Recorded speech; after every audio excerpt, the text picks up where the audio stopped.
Di ujung sebuah kota kecil yang dikelilingi oleh hutan lebat dan jalanan sepi, berdirilah sebuah jembatan tua bernama Jembatan Penantian. Tak ada yang tahu pasti kenapa disebut demikian, tapi para sopir truk malam tahu satu hal. Jangan pernah menatap kaca spion saat melintasinya, apalagi jika merasa ada seseorang duduk di jok sebelah. Konon, dulu ada seorang gadis bernama Sinta, gadis desa yang polos dan cantik. Ia setiap hari berdiri di sisi jembatan itu menanti kekasihnya, Bayu, seorang sopir truk antar kota. Bayu berjanji akan kembali menjemput Sinta setelah menyelesaikan pengiriman terakhirnya. Tapi malam itu, Bayu tak pernah kembali. Truknya hilang entah kemana, dan tubuhnya pun tak pernah ditemukan. Sinta yang tak bisa menerima kenyataan, terus datang ke jembatan itu setiap malam selama berbulan-bulan, membawa surat cinta dan bekal yang katanya untuk Bayu. Hingga suatu malam tubuh Sinta ditemukan membeku di bawah jembatan, tenggelam dengan wajah menghadap ke atas. Senyum tipis membekas, seolah masih berharap Bayu akan datang. Sejak saat itu, jembatan penantian tak pernah benar-benar sepi. Beberapa sopir truk malam bercerita hal yang sama. Ada cewek cantik tiba-tiba menghentikan mobil gua, Bang. Gua kira mau numpang kemana gitu saat duduk di sebelah gua. Dia diem aja, mukanya pucat. Pas gua tanya, dia cuma bilang, "Bayu, kamu pulang, ya?" Begitu sopir itu melirik ke samping, kursi itu kosong. Tapi aroma melati menyengat, dan kaca spion berkabut seperti habis diembus napas dingin. Sopir lain bahkan lebih parah. Truknya oleng tiba-tiba dan remnya tak berfungsi. Ia bersumpah melihat seorang gadis berdiri di tengah jembatan, menghalangi jalan sambil menangis. Saat mencoba menghindar, ia menabrak pagar jembatan dan truknya hampir jatuh ke jurang. Yang membuat semua itu lebih menakutkan, setiap sopir yang merasa ditumpangi pasti mengaku pernah bernama Bayu, entah itu nama panggilan masa kecil, nama samaran, atau bahkan nama di KTP yang mereka abaikan. Seolah arwah Sinta mencari setiap kemungkinan, menanti siapapun yang mungkin adalah Bayunya yang hilang. Beberapa warga sekitar pernah mencoba memanggil orang pintar untuk menenangkan arwah Sinta. Tapi malam setelah ritual dilakukan, dukun itu ditemukan tak bernyawa di kamarnya. Matanya terbuka lebar dan mulutnya penuh dengan pasir basah, seolah dicekoki tanah dari dasar sungai di bawah jembatan. Kini, tak ada yang berani melintasi jembatan itu seorang diri, apalagi di atas pukul 12 malam. Namun jalan itu adalah satu-satunya rute tercepat bagi truk pengangkut logistik antar kota.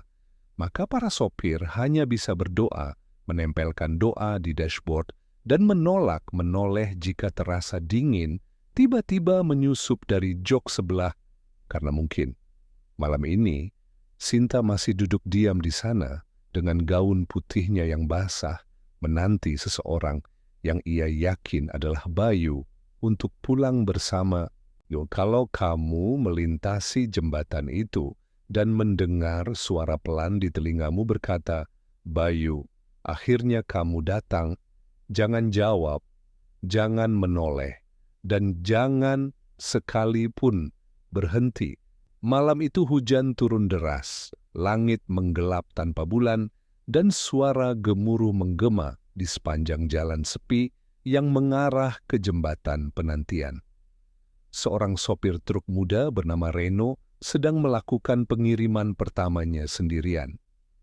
Ia baru seminggu bekerja sebagai sopir pengganti karena sang pemilik truk, Pak Jaka, mendadak sakit setelah melihat sesuatu di tengah jalan.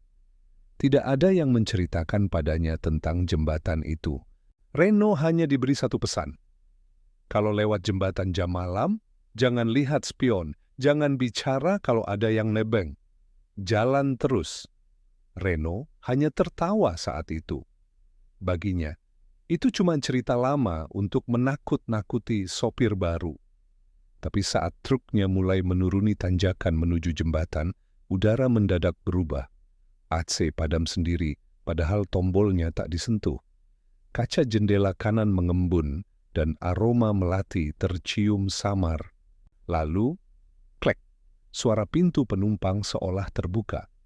Reno menoleh refleks, kosong, namun jok penumpang basah, seperti ada seseorang yang baru duduk di situ dengan pakaian basah kuyup. Reno mulai gelisah.